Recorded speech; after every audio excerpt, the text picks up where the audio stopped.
Hey guys, what is up? SuperKmanrocks here, and I'm back for my LCK semi-finals overview and analysis of both of the series that we got. The LCK playoffs have been pretty fun, obviously by far the shortest of all the playoffs in any of the regions, so we're already at semifinals, jumping into finals very soon here. We're going to find out who's going to be facing off in our LCK finals by the end of this video, and we're going to be previewing that matchup at the end, but we're going to be going over both of the semifinal series in depth, game by game, so if you guys are excited for that, let me know down in the comment section below. We had two really interesting matchups. I'd like to hear what you guys' predictions were for those down in the comment section below. How did you expect these games to go, and did they meet your expectations? But I don't want to waste too much of your time. Let's go ahead and jump right into our first series, so we can jump into our upper bracket series, or our top bracket series. Not that it really matters in the LCK. They're both upper bracket. There's no losers. So, let's go ahead and talk about our number one seed. And our number one seed had a matchup here. It was Gen.G taking on Liiv SANDBOX. And an incredibly interesting matchup head-to-head here. I talked about this in my preview video, or my overview video for last round, where, I mean, Ruler versus Prince is just about the best AD carry matchup you're going to get in the LCK. There really just isn't two teams that rely on their AD carries nearly as much as these two, to the sense of that matchup is really going to determine what happens in a lot of these games, or at least that's how I predict it. Obviously, Peanut versus Croco is also incredibly interesting. You get Chovy versus Closer, two of the more hyped mid laners coming into the LCK when they joined. A lot of really interesting matchups here, I think, overall, that I was really excited to see. Obviously, Gen.G still favored, but SANDBOX could definitely beat anybody on any given day, depending on how that bot lane played. But let's go ahead and see how the game ended up going, or how the games ended up going, starting with Game 1 here. And kicking off Game 1, we start with a Gen.G win. Not too surprising here, Ruler gets online on the Zeri pick and is just able to completely dominate the mid game here. Really not much that Liiv SANDBOX is actively able to do. This champion, once she gets rolling, is completely unstoppable. I always advocate for something like a Sivir into Zeri, because I do think that, relatively speaking, usually only one of you has a ton of gold, and if you get to late game as Sivir with the gold advantage over Zeri, you're honestly slightly more valuable. Not all that more valuable, but pretty, you know, it's one of the few matchups I think where you can actively do a little bit more on the matchup as long as you have that lead, and you can generate that lead with careful macro play. But unfortunately, they both went into late game with a lot of gold here. Ruler and Prince were both kind of running. They were both kind of the guys on the enemy team for each other, and it was really difficult to kind of see a path for Prince to be able to keep up with Ruler in terms of damage, because while Sivir is a complete damage machine on the backline, the rest of her team is pretty much a dive comp here. You've got the Amumu, you've got the Sylas, you've got the Wukong, even the Sejuani. It's pretty much just an all-in, like, we need to get on top of them comp, and that's sometimes good into Zeri, but in this case, it just didn't work. Like, there's no point and click. You're not going to be able to land all your shit. Zeri's going to get a lot of time to free fire. Ruler is just straight up better than everybody on your team, and he takes over the team fights and is able to completely sweep the game. I find it pretty confusing that they felt so comfortable giving Ruler Zeri. It's a pick that he's been incredibly good on all year long. Obviously, he's been good on pretty much everything. They banned out the Kalista against him. He's been great on that. Obviously, notably, the Lucian Nami lane, Ruler and the Hens have absolutely dominated on over the course of the year, but even the Zeri Yuumi, the Zeri Lulu, those picks have also been very strong for this Gen.G team, and I don't expect to see this, you know, be something that would be given to Ruler over and over again, especially when you don't feel like you want to answer with something maybe like a Lucian Nami, right? But overall, really great game from Ruler. He's going to get my player of the game here, definitely deserves it. Gotta shout out Lehens as well here on the Yuumi. We can talk all we want about how the Zeri is hard to hit. The reason the Zeri is even harder to hit is because this Yuumi is on top, speeding her up, giving her heals, making sure she's topped off. Like, whatever she needs, like, the Yuumi's there, Lehens is there. So, honestly, great game overall from this bot lane. Even if they didn't directly outplay Prince and Kayle, I think them being better was the reason that Gen.G was able to win this game in such dominant fashion. But you look to all the other matchups as well, like Chovy, fine here on the Azir. Again, I always talk about how Sylas versus Azir, while it is, like, technically an Azir counter pick, like, Sylas should, you know, Azir should be able to win this matchup, I should say. Silas should have significantly more macro pressure. He should be able to shove the wave and then just leave significantly more than Azir would want to. So I kind of like this pick for closer if he wants to have a little bit more pressure with Croco. They do kind of use it to get Prince ahead, but at the same time, like, not all that much. Peanut doesn't play all that well, so Croco kind of opens it up a little bit, I think, here to create some early advantages, and they just don't really do as much with it as you'd want. Really, for Gen.G, while I think they played well towards the back half of the game, pretty much everybody played well towards the back half of the game, I really think it was Ruler and Lehens that really did a lot of the heavy lifting. But for Liiv SANDBOX, a tough loss here. You did get Prince online. That's kind of been your end goal the entire season, is get Prince online. Usually, if you can accomplish that goal, you do win the game. But a lot of that is because your supportive players are really consistent towards the back half. I'm talking Kale, I'm talking Croco. Even when Dove and Closer aren't playing all that well, usually those two have a lot of consistency in being able to enable what Prince wants to do towards the end of the game because they're such great team fighters. But unfortunately, in this game, you go for the Feast or Famine. Amumu pick here in the support position does not quite work out for Kale. And then you go for the Wukong, which I think is fine, but again, it's a lot of dive. It's a lot of dive here with Wukong, Silas, Amumu, even the Sejuani to an extent. Like, there's a lot of just go button here with Sivir Ultimate, and that can be really good, but when the enemy ADC is just outplaying you and you're not being hit by any of the CC, none of it particularly matters. So definitely got to be at least a little bit frustrating for Liiv SANDBOX there. Kale gets my dud of the game just because the Amumu pick didn't work out. Like, there were some plays that worked, but also some plays that just didn't. Like I said, Feast or Famine, that pick is either going to win you the game or it's going to be useless, and unfortunately in this game, it definitely was closer to the latter. Outside of that, pretty much everybody else was either even or lost. Like, Dove versus Doran in the top lane, I guess, was a Doran favored matchup, but not by that much. It's Aatrox and Sejuani. What really are either doing in that matchup? You have Trundle, Wukong, whatever. Like, they both played fine. Closer, Chovy, like I said, Closer I thought had opportunities to make a little bit more impact on the map, but he didn't really take them, so whatever. And then Prince and Kale both were fine. Like, overall, I think everybody just went relatively even, and then it was just kind of a Zeri def in the mid game, in the late game especially. So, yeah, I mean, really not all that much to talk about, just kind of Ruler playing the game better than anybody on SANDBOX, which is a little concerning, because it really felt like SANDBOX played their style exactly how they wanted to in this game. Kind of getting Prince ahead, getting him on that carry, and getting him to a spot where he's going to be able to take over. Unfortunately, it wasn't enough. So what does that mean? Do you want to go to a different strategy? Do you want to try to take Gen.G off of Zeri? That might be a good idea. Well, let's move into game 2 and see what kind of adjustments Liiv SANDBOX made. Moving now into game 2, we get an interesting Gen.G win here in game 2 to go up 2-0. I talk about this all the time. If you go up 2-0 in a playoff series, you are significantly more likely to win that series. You are now sitting at a point where losing 3 games in a row is just unlikely against, I mean, if you're any of the top teams in the world, but this game 2 was dominant. Like, you can talk about game 1 being dominant, but game 2 was even worse, I think, in my opinion. Ruler gets Zeri again, but Lehens on the Renata. What an absolute masterclass of a Renata game here from Lehens. I was very close to giving him player of the game. Just didn't, because the Zeri in the late game is just disgusting to watch. But, like, Lehens and Ruler were, again, really phenomenal. And this time they very much, like, outplayed Prince and Kale. Even if Prince wasn't offline, like, there was a huge difference in skill here between what we were getting out of the Gen.G bot lane and what we were getting out of the SANDBOX bot lane. Unfortunately for them. Ruler, again, phenomenal in the late game. Very similar story. You give him Zeri and you get him to the late game with a bit of gold, he's going to be able to take over the game.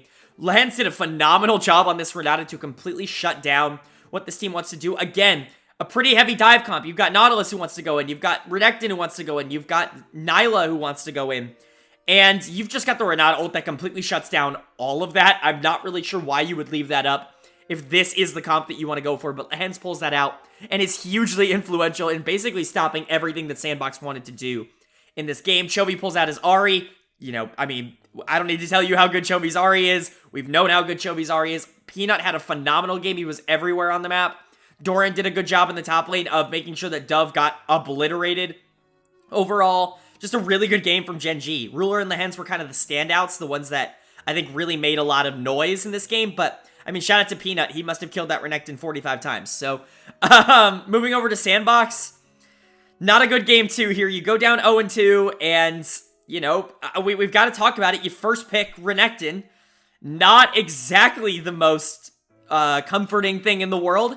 You first pick the 0-9-0 Renekton on Dove here. He's clearly going to get the dud of the game. One of the worst games in the top lane that I've seen in a very long time. Just got completely abused over and over again. It's not like you're going into some super ridiculous laning phase here. We've talked about it in previous series, maybe in the LPL, where the Renekton-Ornn matchup is fine, I think, for both sides. Both sides can win that matchup, depending on what you give it, right? But Peanut was there, and Peanut was there to punish over and over and over again, and it just got to the point of like, oh my god, like, what is this Renekton even doing? Dove completely threw this game away for SANDBOX, even if they were in a relatively good spot, because Closer had gold, even if it wasn't all that much. Prince had some gold as well, but the Nyla's just never going to do too much damage. Even outside of all of that, even if, let's say, the Azir and the Nyla were super fed, and you got to the point where both of them could really, really play like aggressive and heavy and could compete with damage here on the Wukong, on the Zeri, on the Ahri. I mean, Dove was such a negative here that the gold that Wukong got, that he was able to distribute across the map, the gold that this Ornn now has to be able to just stand on the front line and tank everything that Azir wants to do. Like, it completely ended the game for SANDBOX. So yeah, Dove was a huge problem in this game, completely outplayed by Peanut, and it really wasn't all that close. Peanut was very close to my player of the series here, or my player of the game as well. But like I said, I don't think anybody else played all that bad. Kayle wasn't great on the Nautilus, but there's only so much that you can do here. He was, tasked with the assignment of going in on a team that has phenomenal disengage, like some of the best disengage as a comp I've seen, whether it be Ahri just kind of charming her way out, ulting her way around. I mean, Zeri has just natural disengage, Renata ultimate, Wukong clone to block the Nautilus Q. Like, there's so many things that you can do here to, like, stop a Nautilus from being all that much of a problem, that I really don't blame Kayle for being all that useless this game. Overall, it was up to Closer and Prince to really try to take over in the late game, but you're just never really going to be able to do that with a Nyla into a Zeri. You're never going to be able to get on her. I still don't know why people are picking Nyla overall. I think she can be good, I just don't think she's worth the amount of investment that you have to give her in order for her to be on the same level as a Zeri, on the same level as even something like a, I don't know, we saw Sivir, Aphelios, and Kalista ban this game, even something like a Lucian, like, just go play Lucian, like, I don't know, maybe I'm just going crazy, maybe he doesn't like to play Lucian, whatever it is, like, I just don't like to see the Nyla pick here in Game 2. Overall, out of these two teams, Gen.G kind of crushed them here, but this was a comp diff, in my opinion, draft diff here. You can't just give away Zeri. Like, you can't give away Zeri and not get one of the power picks in return. That should not be allowed. You can't first pick an 0-9-0 Renekton. That should not be allowed. Overall, a lot of things for SANDBOX to fix, but they're going to have to fix them because this is do or die for them in Game 3. If they do not win this game, it is over. Their season is over, or at least their playoffs are over because they're in regional finals. But moving on to Game 3 now. Liiv SANDBOX does pick up the win. Liiv does, keep the series alive, does take it a little even, and they do it in the most Chad way possible with literally the exact same draft that they had in Game 2, where they just got completely steamrolled. That is one of the most unbelievable decisions that I've seen a team make. They went to the back after getting, quite frankly, just outplayed in every single lane, completely beaten, and they said, you know what? This was not a draft diff. This was not even anywhere close to being a draft diff. We just didn't execute on it. And they come out and they run the same comp again and they win. They beat them. And Gen.G's running the same comp with the exception of they banned the Renata this time. Liiv SANDBOX banned the Renata. Hooray! That's very good for SANDBOX. That was a huge problem for them to have to play into last game and a huge reason why they couldn't actually get in on anybody. Not the only reason, but one of them. They replace it with the Rakan, Gen.G does. I don't love the Rakan here. I don't really get it all that much. You already have plenty of engage here with the Wukong. You've got Ahri Charms. You've got Ornn Ultimate. I just think a little bit of Peel would have been really nice for Ruler, and Rakan just doesn't offer nearly as much of that, but whatever. I know Lehens loves Rakan. It's one of his most played picks ever, so you bring that, and then that just changes the game. Prince is able to get super fed here on the Nyla. Like, when Nyla gets fed, she's actually really strong, and I always talk about that, but the problem is it's, like, really difficult for Nyla to get gold, because in late-game teamfights, you can just completely zone her out, and if she goes in, like, you could just burst her down if you have the right amount of CC, but Prince does a really good job of navigating these teamfights and being able to win the game on Nyla. He was kind of the damage carry, but I gotta give a big shout-out to Dove in the top lane. Not only is this one of the most Chad things I've ever seen in my entire life, you go 0-9-0 on first pick blue side Renekton, and then you run it back. You do the same thing in game 3. It's actually one of the most unbelievable things, but he was actually a huge contributor to why this game went in SANDBOX's favor. I don't often talk about what Renekton can do after 15 minutes, but he honestly offers a lot of disruption, I think is the way I'll put it. When you especially have something like a Nautilus or a Sejuani, if you have a flanking Renekton to kind of bottle them all into a spot where the Sejuani ultimate can guarantee basically hit someone, where that Nautilus ultimate is going to cause ruckus amongst the entire team, like that's super duper valuable here, and Dove did that very, very well in the late game here on the Renekton. He's actually going to get my player of the game here for game 3. I thought without him, those team fights would have been significantly more interesting. For Gen.G, I think Ruler would have had significantly more space to operate. Dove did a very good job of corralling the enemy Gen.G team and just kind of making sure that they don't have all the time in the world that they want. Put them in a position where they have to get hit by some of this CC that Liiv SANDBOX can put out. That should give Nyla the time to go in and do that bazillion damage that she can do if she gets to the late game. Azir's also going to be a big factor on the backline. But yeah, I mean, overall, just a really good game from Dove. You got to give a lot of props to Prince, like I said, and a lot of props to Kroko here. We didn't really talk about it, but the Sejuani flex pick, I think, is overall okay for Liiv SANDBOX. If you want to go Sejuani or into the top lane, that's fine. Pretty generic matchup there, and then you can pick something else in the jungle. But if you want to flex that Sejuani to the jungle, I actually think that's a relatively good play as well. Not only does Sejuani, she's not the best clearer. She can't really compete with Wukong in terms of early pressure, but it's still a Sejuani. If she gets to the late game, like, she's still going to be doing a lot, and her ganks really still are very good, so there is some, redeeming qualities to playing that Sejuani in the jungle. Kroko pulled it out significantly better in this game 3. He was actually really good all over the map, a really big reason why Prince was able to get ahead. Obviously, Kale played really well on the Nautilus, a complete turnaround from what he had in game 2. I think not going into Renata is pretty huge when you're playing Nautilus, so I think Kale was able to get a lot more unlocked there, doing a lot more, but overall, just a really good game from SANDBOX. As for Gen.G, it's not the worst game in the world. I feel like I always say this when a team goes down 2-1 in game 3, but, like, it happens, you know what I mean? Like, you're in semifinals of the LCK playoffs, like, even as maybe one of the best teams in the world, it is so difficult to beat a team 3 times in a row,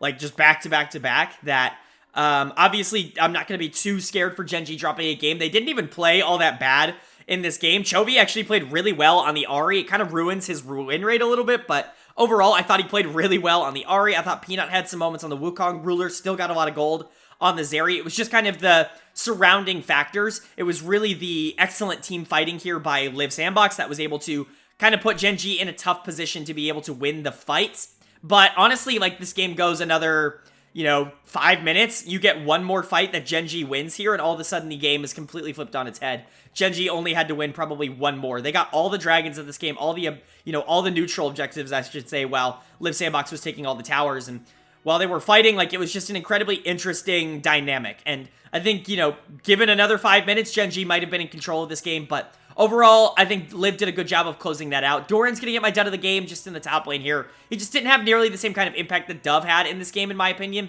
And honestly, nobody else on Gen.G was all that bad. I think you could consider giving this to Lehens on the Rakan, but I don't think he played it all that bad. I think it was more just the Rakan pick didn't really do all that much for the team comp here.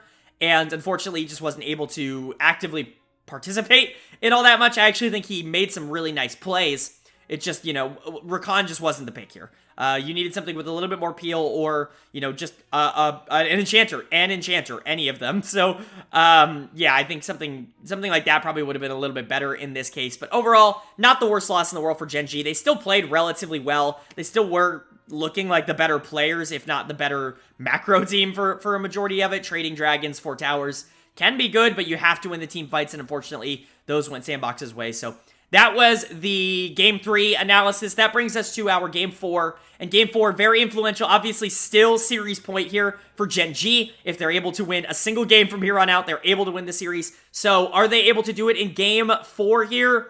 They are. They win the series in 4 games here. A complete and utter destruction of Liiv SANDBOX. This is by far the least close game of the series. Not only do they win the series, not only do they qualify for LCK finals, which is going to be awesome. Chovy's like 4th year in a row doing this on 4 different teams, but they also qualify for Worlds. Hooray! Gen.G is going to Worlds. I don't think that was ever in a lot of debate for a lot of people, but this means that they're guaranteed to get into the World Championships, even if DAMWON wins in the games later today.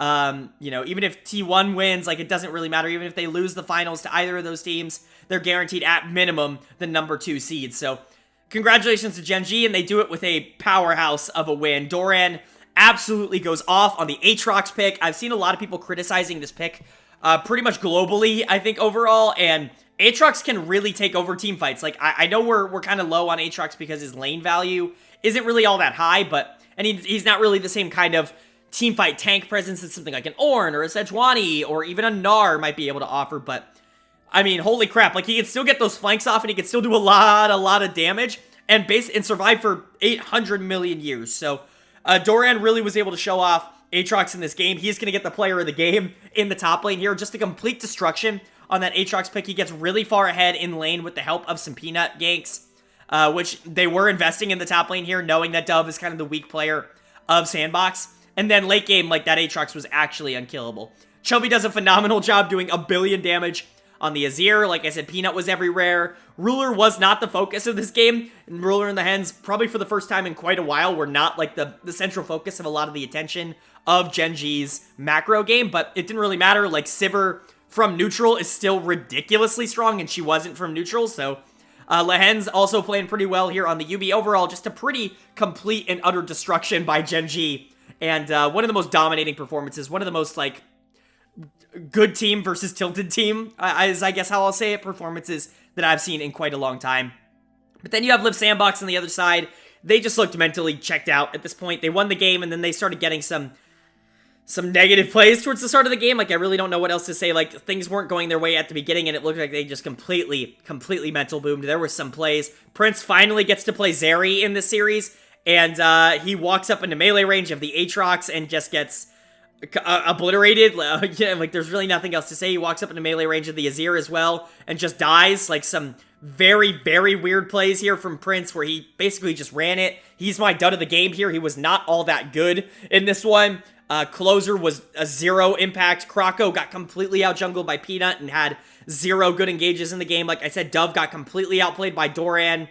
Overall, just, it was a team diff from top to bottom. It was not close, and I don't really know what else to say. Like, it did not work for SANDBOX. It was not close in any respect. I think in the grand scheme of this series, Gen.G's gonna be excited, I guess. I think dropping that game to Liiv isn't all that great, but at the end of the day, like, it's not like SANDBOX is some schmuck team. They won 11 games in the regular season for a reason, or 11 series. They were the 3rd best team, but I can also see why Gen.G picked Liiv SANDBOX. I can see this being a pretty terrible matchup for SANDBOX just in general, and outside of that, like, overall, they're just not as talented as a team like DAMWON, so I get it. Like, I get wanting to go with them, and they clearly proved them right here. My player of the series is going to go to Ruler in the bottom lane. I think you could give this to Lehens as well. He played really well, but it has to be Ruler, right? Like, those first 2 games of Zeri were completely dominant, and he still played well on the Sivir in this game, even if he wasn't the central focus. But you got to give a lot of credit to Doran in the top lane. They invested a lot into him, which is something they don't normally do,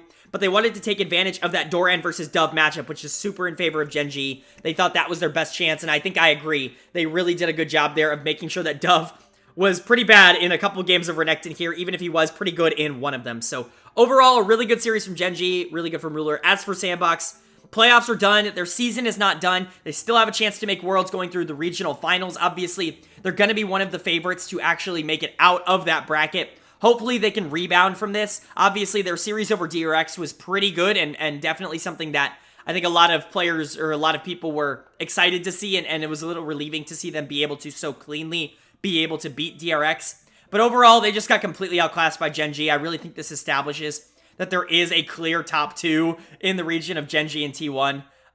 Overall, I think SANDBOX has a lot to work on, but, you know, this very much could still be a Worlds team, even if they're not on the same level of a team like Gen.G.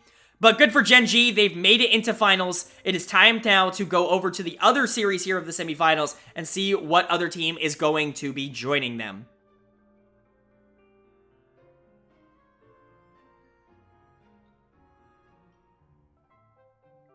Moving on now to our second series here of the semifinals, our other semifinals matchup.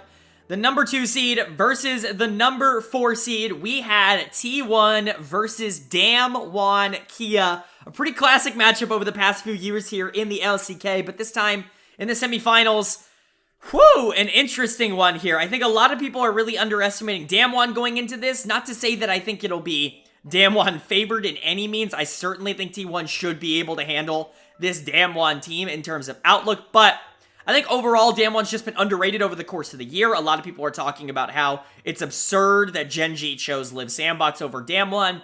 I think DAMWON, to me, is pretty clearly the team I would put third in my power rankings, not just because of what we saw out of SANDBOX, but because I just think the talent gap is a little bit bigger, but they've been going through some turmoil recently. Obviously, some of their best players not playing up to expectation, a little bit of turmoil in the top lane on who's going to be playing, so there's a lot of interesting things for DAMWON to be thinking about going into the series, but matchup-wise, I highlighted Owner versus Canyon. That's gotta be the matchup here. The winner of that is probably gonna win this series. And let's go ahead and see how that played out. So, jumping into Game 1 here, we start off with a T1 win.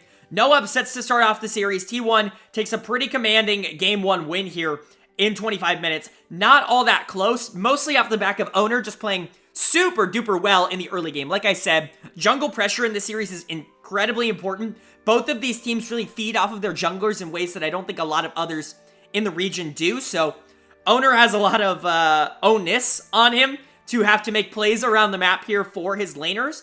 And I think that ended up working out in this game. The Trundle abused the Taliyah in the mid lane. We always talk about how Showmaker really thrives on some of these more aggressive picks. And putting him on the Taliyah, at least over the course of this year, has just not worked for DAMWON. These really have been his worst games, and there's really no other way to put it.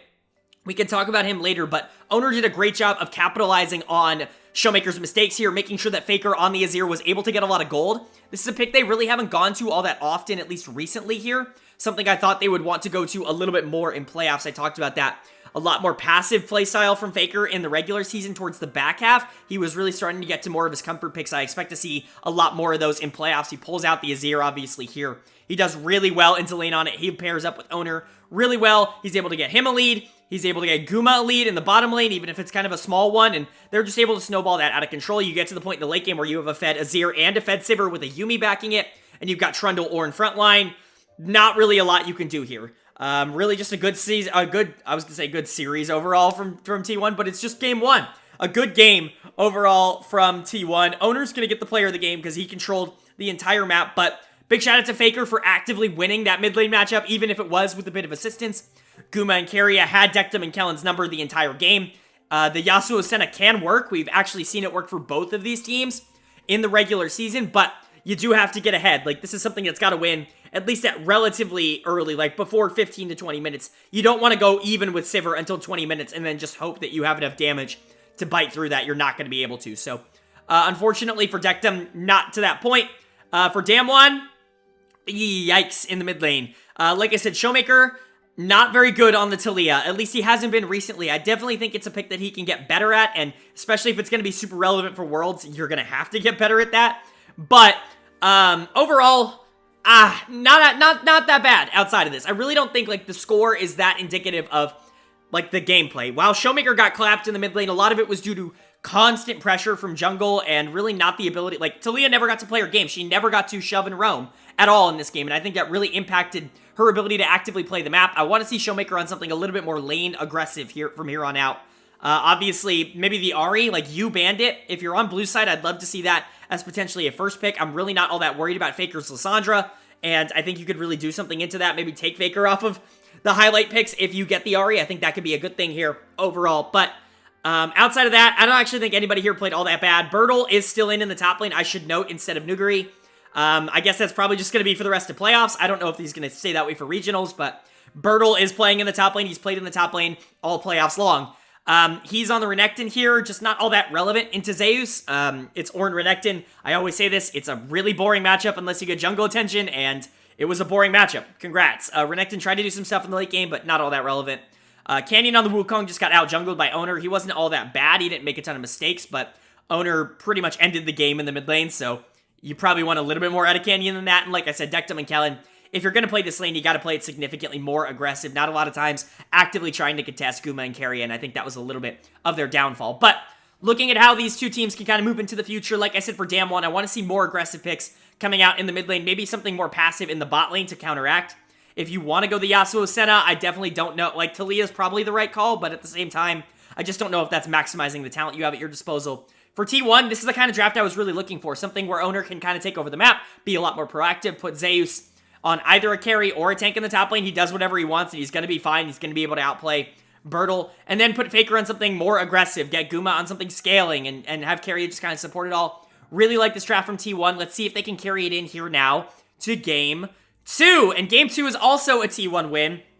Very, very good from them. They go up 2-0. That's a pretty good sign for being able to win the series. 2-0 is a pretty hard one to come back from, but this game was honestly really close. There were a lot of moments in this game where it felt like DAMWON definitely had a shot at actively being able to win it.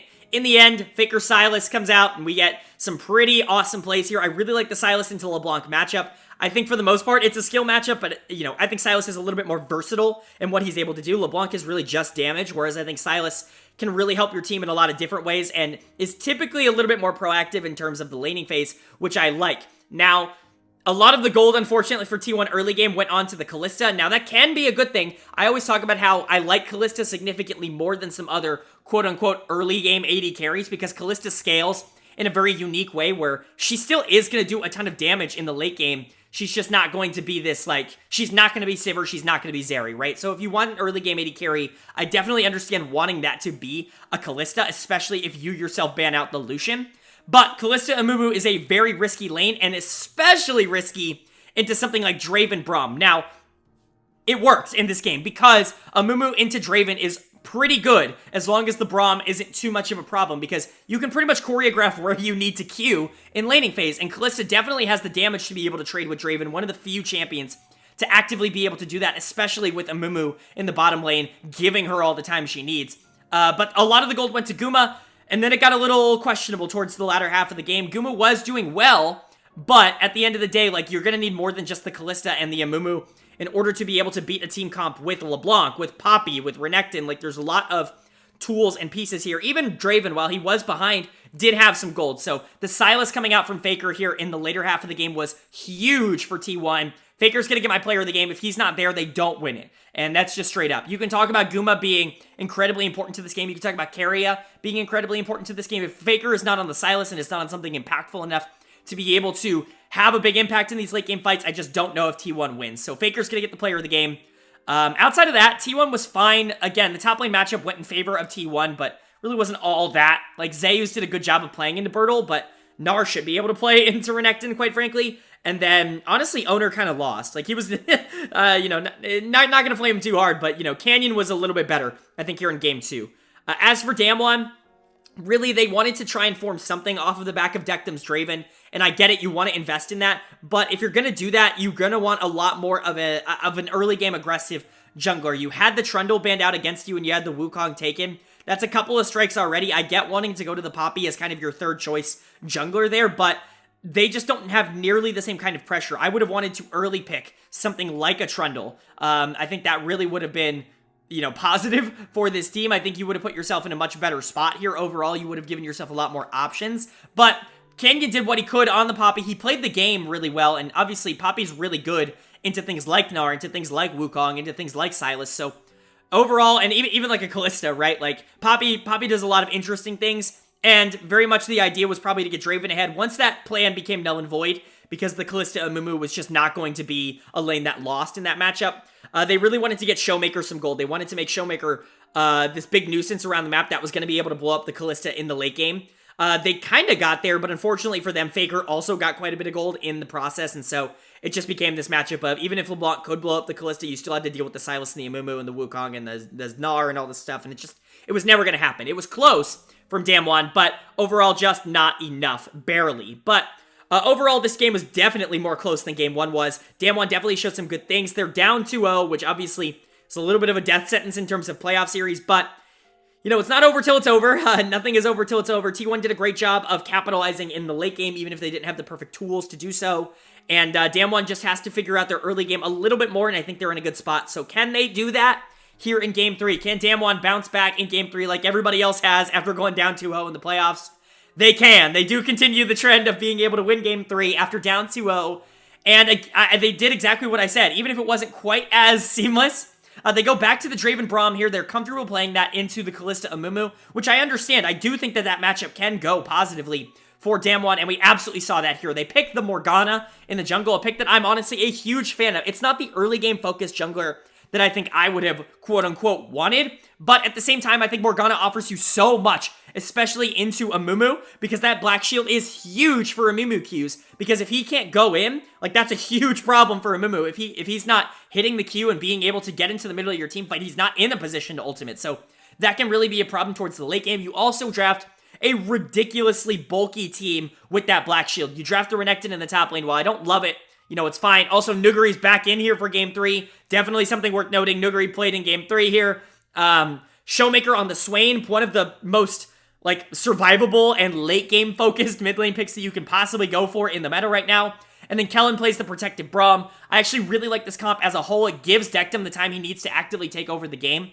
And while I think Dectum was kind of the funnel that everything went through, I have to give player of the game to Canyon. He played this game near perfectly. Morgana jungle can actually be relatively difficult to pull off at a super high level, at least in terms of the early to mid game, because if you're going into a competent player, they're going to try and fight you early, and that can go well, depending on how well you play the Wukong matchup. Obviously, if you have Clone, you can have the Clone eat the Q for you.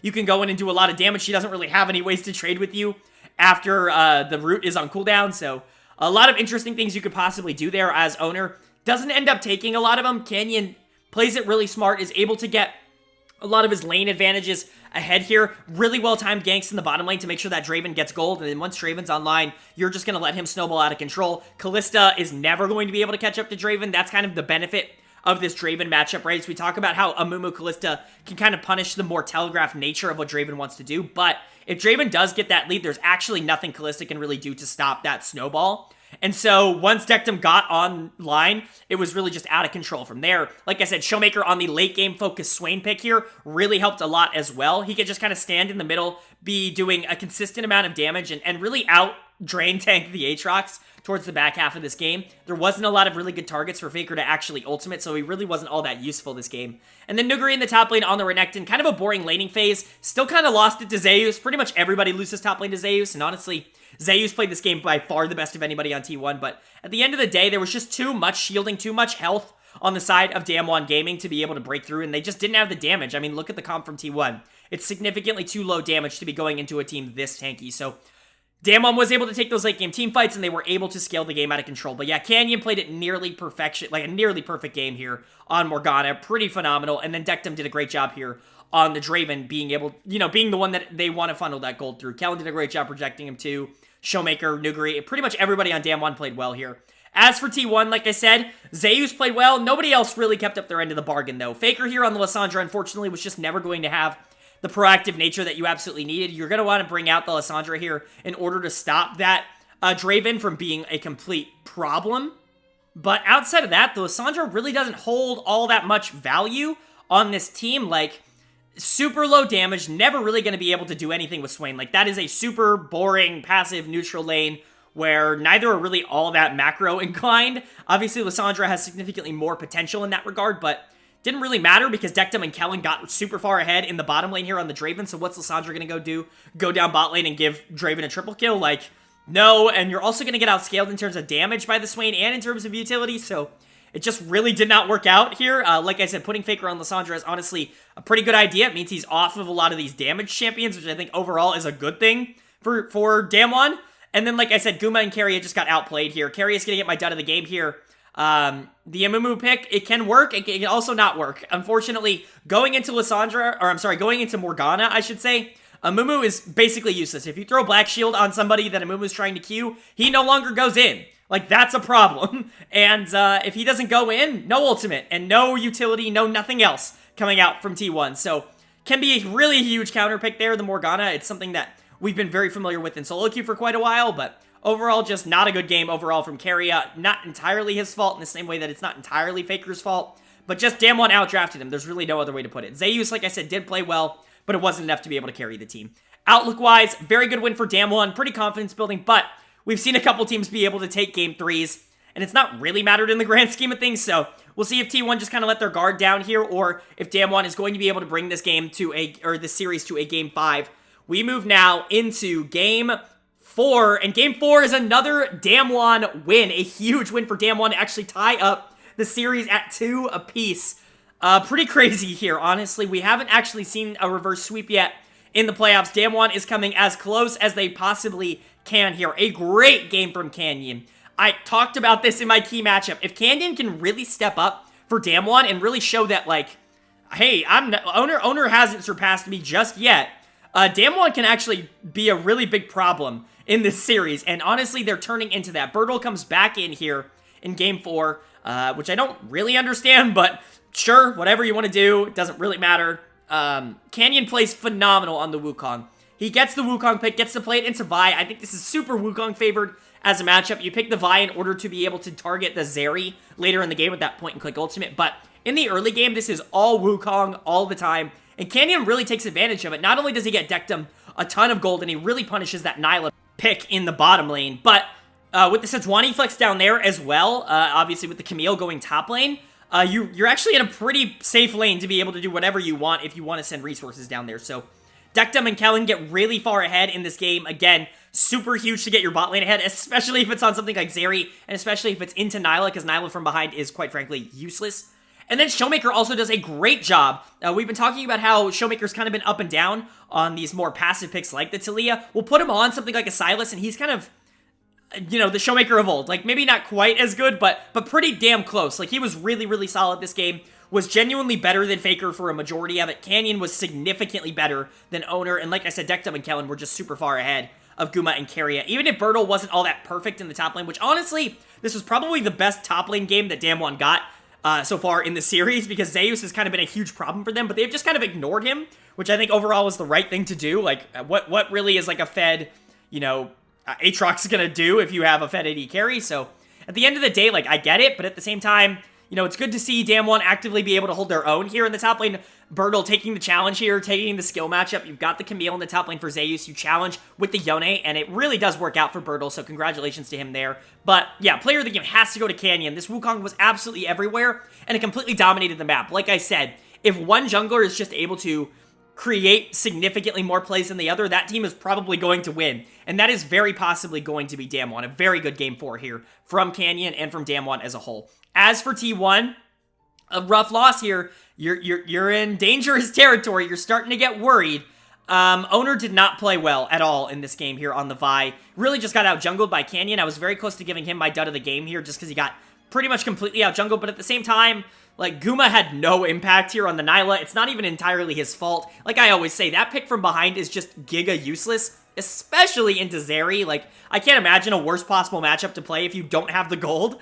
And so Guma didn't do anything this game. Like, and I mean that in the nicest way possible. He did absolutely nothing. This Nyla pick very much came back to bite T1, and I really don't expect to see a lot of teams continuously pulling this out. I mean, I keep saying that over and over again because this pick constantly shows that it's underperforming at a high level, but teams keep pulling it out, and it wins every once in a blue moon. I think it's got like 2 wins in the first 10 games or something like that. Like, it happens. It's like a 20% win rate, but it's not like it's common. It's not like it's good, so I don't know. I don't expect teams to keep going back to this. You pair it up with the Sejuani. I don't think that's a very good lane partner for it. Overall, Zeri's just able to get online. Zeri Yumi's able to completely take over the game. You've got a Sylas that you have to frontline through at the same time. Like, Nyla's never even killing the Sylas, so none of this even really matters. The Sylas outplayed the Azir. Overall, just not a good game from T1. This is the first game that Zeus loses in the top lane. It just did not work out. And you know, you're not hitting the panic button because anybody can win in a game 5, but that's the problem, is that anybody can win in a game 5. You were up in this series 2-0, and if you lose this game on a reverse sweep to DAMWON, you're going to feel unbelievably disappointed that you weren't even able to make LCK finals. So, is T1 able to turn it around? Are they able to figure out some of their draft problems? Are they able to be a little bit more consistent in the early parts of the game? Or can DAMWON continue what they've been doing over the past 2 games, which is dominate the early game, transition that into the late game, and be able to close out the games relatively cleanly? It's going to be very interesting, and I'm excited to talk about it. The winner here now in game 5 is T1. T1 is able to avoid the reverse sweep, but only just narrowly. It is an incredibly close series. T1 is able to, you know, pretty dominantly win this game. We're gonna talk about the DAMWON Gaming Draft because this is, I don't know if to call it troll or to call it genius. I don't know. We'll get into that later, but let's talk about T1. They played really well in this game, and with this win, they do officially qualify for Worlds in the same way that Gen.G do, as those are the 2 teams with the highest championship points. So no matter which one of them wins the LCK, whichever one wins is going to Worlds as the number 1 seed, whichever one loses is going to Worlds as the number 2 seed. So both of them have now officially qualified for Worlds, and T1 did a great job here of closing out the series. Yumi, it's all I'm going to say. You gave Guma Yumi. Dectum and Kellen had it a couple times in this series, and they were able to do a lot on it. You surround that with supportive pieces. You give Faker Galio. You give Owner Wukong. Zeus even gets Gnar in the top lane. Definitely some interesting matchups that I'm going to talk about there in terms of lane matchups. But overall, it all comes down to Yumi. Guma's going to get the player of the game here because he was on the Zeri, and the Zeri won the game. So congratulations. I'm not saying it was entirely Guma to do this, but shout out Guma and Keria. They played really well in this game on two of the most broken champions in the meta right now. They were just giving them for free in Game 5, and honestly, the trade was certainly an option, but you surround it with a lot of supportive pieces. You give the Galio here. That makes it so that the Wukong has a lot of backup. I expect more than maybe something like the Zeri, although it is good peel because you do have the taunt. So theoretically, if somebody did somehow manage to get onto Zeri, like if you had some crazy Yasuo engage where Zeri got hit with the Q and went in with the ultimate or something like that, you had enough peel to be able to probably get Yasuo off of the Zeri, at least in the short term. That's good. You also have a lot of good engage to set Zeri up for a lot of things. You have Gnar ultimate, you have Wukong going in, you have Galio, a lot of things that you can go for here to be able to set up those Zeri team fights. Overall, I do enjoy what T1 is going for, generally speaking here, as a team fight comp, and I think they executed on it well. Owner played well, Zeus played well, but really, I mean, this is a Zeri Yumi game. Like, what else do you want me to say? Zeri Yumi was played, and they dominated. Like, that's just what happened here. As for DAMWON, we gotta talk about this comp. So, Azir top, Heimer Senna bot, Yasuo mid. I don't know how to feel about this, because on one hand, I like the innovation, and I honestly don't even hate the idea here. But the Heimer's never really going to be outscaling the Zeri, and Heimer's not a teamfight threat. Like, Heimer's going to be really dangerous in a macro sense of he can push waves instantaneously, and if you fight around objectives, he can be a problem, but like, random skirmishes is not Heimer's specialty by any means necessary, and that's kind of what Zeri, Galio, like Wukong thrive off of these random picks that you can get, even just like grouped up as a team moving around. Like, I don't know if the Heimer's really what I would have went for there. I like the Yasuo pick, but not into Galio. Like, I would have really liked the Yasuo top lane here. If you moved the Azir mid lane, I would have liked this draft significantly more. Yes, I think Azir is maybe a worse matchup than Yasuo into the Galio overall, but let's just say Azir goes relatively neutral in that lane, which I think is generally possible for Showmaker. Azir's still going to be Azir late game. Like, he's still going to be able to do things. And then I think Yasuo into Gnar I think that's super Yasuo favored. Maybe I'm crazy, but the dashes do a lot to actually stop what Gnar wants to do, and I think Yasuo actually has a lot of opportunities to get kills up in their top lane. I don't know if they just didn't want to go for it, but overall, Bertle gets the Azir, gets completely clapped by Zeus in lane in terms of CS. Bertle gets my dud of the game. Showmaker didn't play all that well on the Yasuo in the mid lane either, so it looks like neither of those decisions worked out. You at least go with the Poppy to try and stop some level of engage here from T1, but it's just not enough. Like, this comp, like I said, I think could work theoretically, but it's just the wrong execution.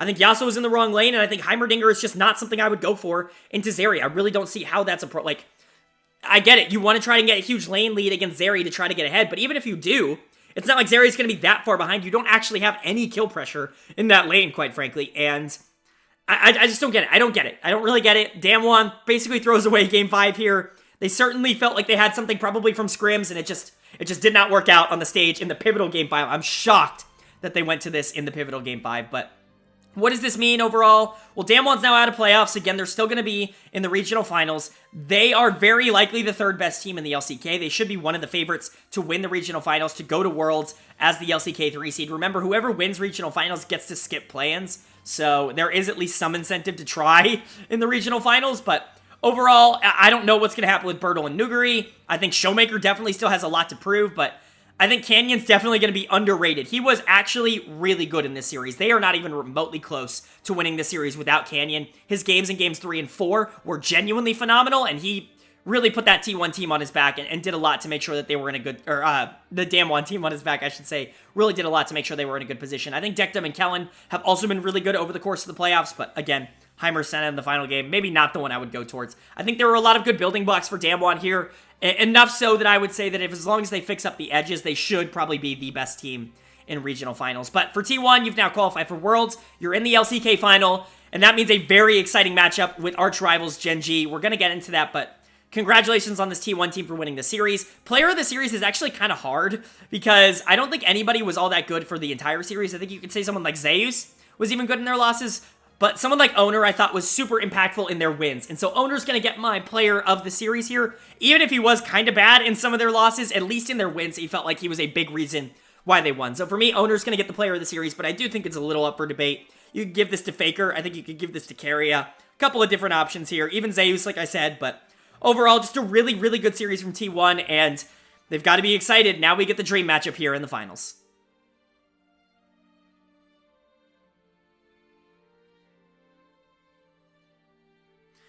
Well, all right, that's going to do it for my recap of the two semi-final series. But now that we know the two finalists, the two teams that are going to be going head-to-head in the LCK finals, one of the most prestigious trophies in the world, we can now do our full recap and our full preview for Gen.G versus T1. Now, this is the matchup everyone wanted to see. There was no other two teams in the finals that I think anybody wanted other than these two. We want a best of 5 between Gen.G and T1, and we are getting it here in the LCK finals. So many storylines. Can Ruler finally win his first LCK trophy after being so close for so long?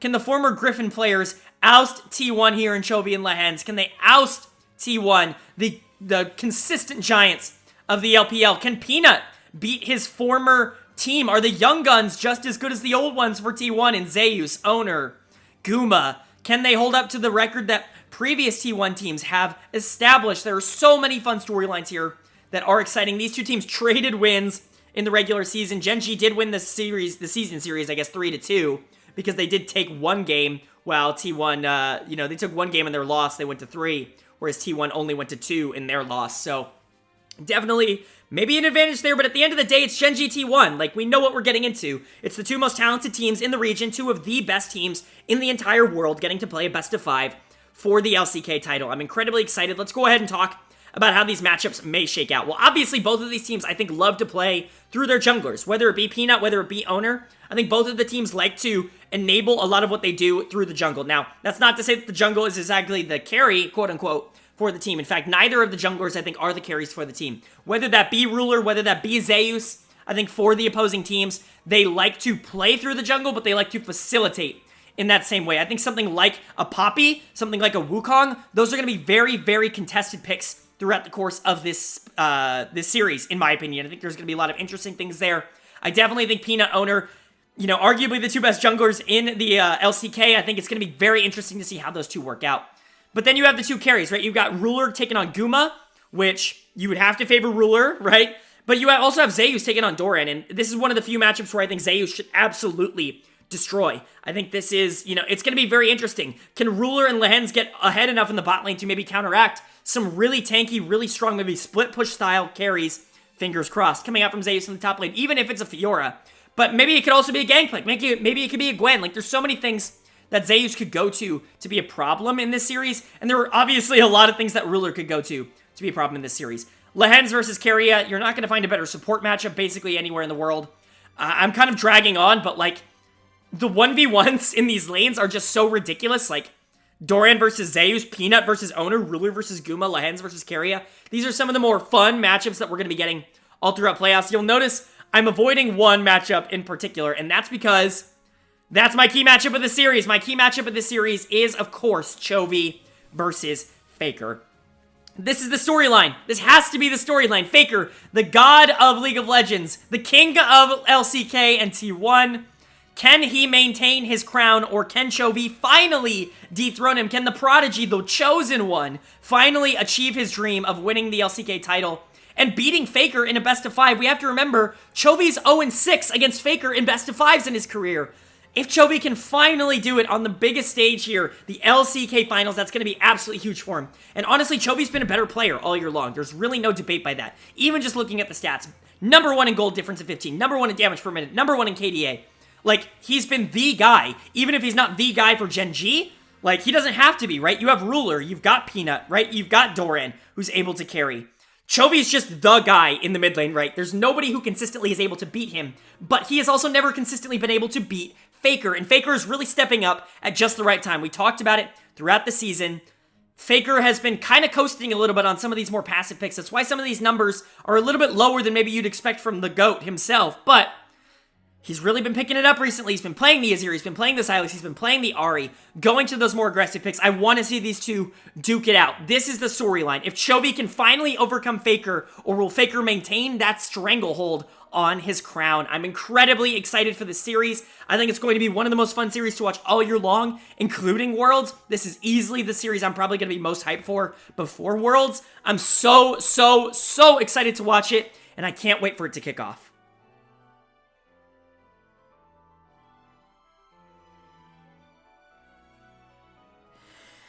Alright, that's going to do it for my LCK semifinals overview and analysis of both of the semifinal series, my preview of what is sure to be one of the most hyped finals in LCK history.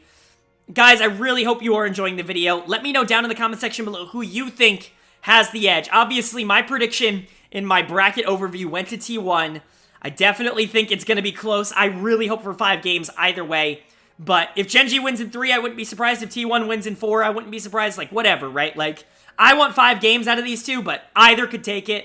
I'm not going to change my prediction now. I'm going to stick with T1, but I'm certainly not confident in that. If Gen.G wins, I'm certainly not going to be surprised. They've honestly looked like the better team, but there's just something about T1 that just feels insurmountable until they are beaten. So it's definitely going to be interesting. But yeah, let me know how you guys feel about that down in the comment section below.